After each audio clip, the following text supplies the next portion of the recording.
for the sake of this video, I already did blow dry my hair. I'm just going to go ahead and comb through it just to ensure there's no tangles in between, and it's easier for me to start separating single hair strands.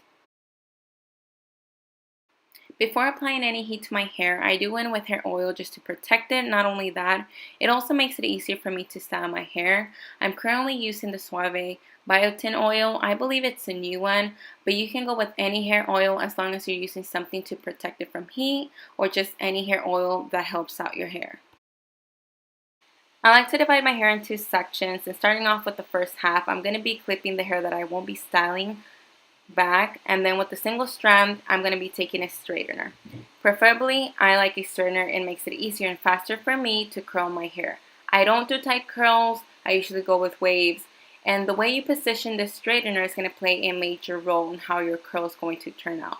I like to compress those clamps together and then bring it downwards, pulling it but not too much where it's going to give you breakage in your hair.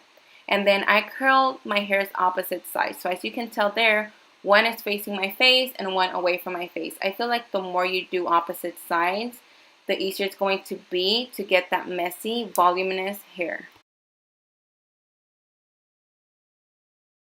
Following the same steps, you're going to be curling away from your face and towards your face. You don't want your curls to be cohesive. And another tip is also run your fingers immediately while the hair is still hot, just because if you let it sit there, you're going to get that tight curl, and when you try to run your finger, it's going to be more of a wave than messy. You want to make sure that when you're running your fingers, you're separating the strands. That's what's going to make it look very effortlessly and messy.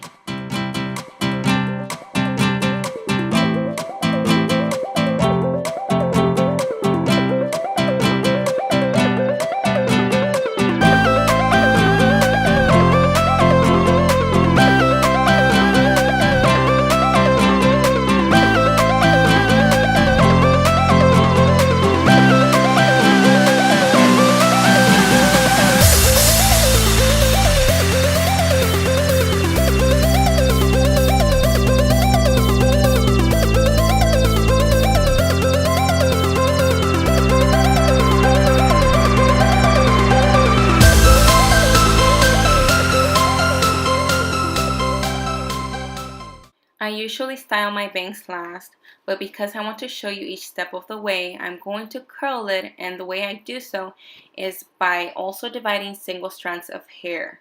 I do not grab my full bangs and curling them one single way, because the way you curl your bangs is going to define your face structure. So with me just taking single strands, I get to have more control on how that wave is going to look.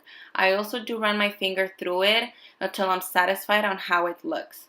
Running your fingers through your hair is definitely sufficient to achieve these messy waves, but I like to take a comb, and with the tip of the comb, I brush out any strands that might look very tight.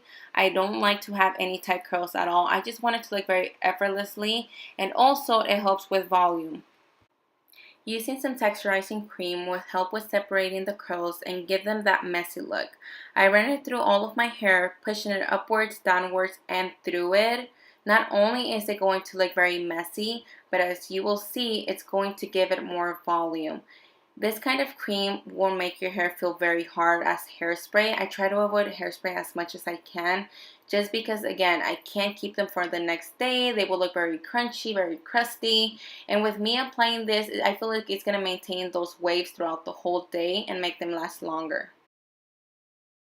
And this is how I achieve my messy waves. I feel like it's super simple to achieve, doesn't take a lot of time and effort, and it looks like you tried.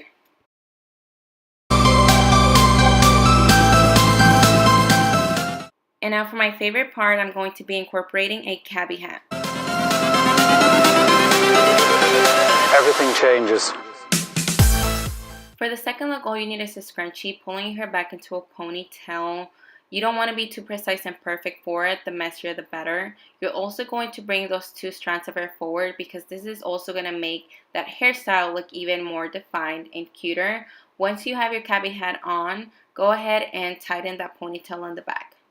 For the third look, what you're going to create is a messy ponytail bun.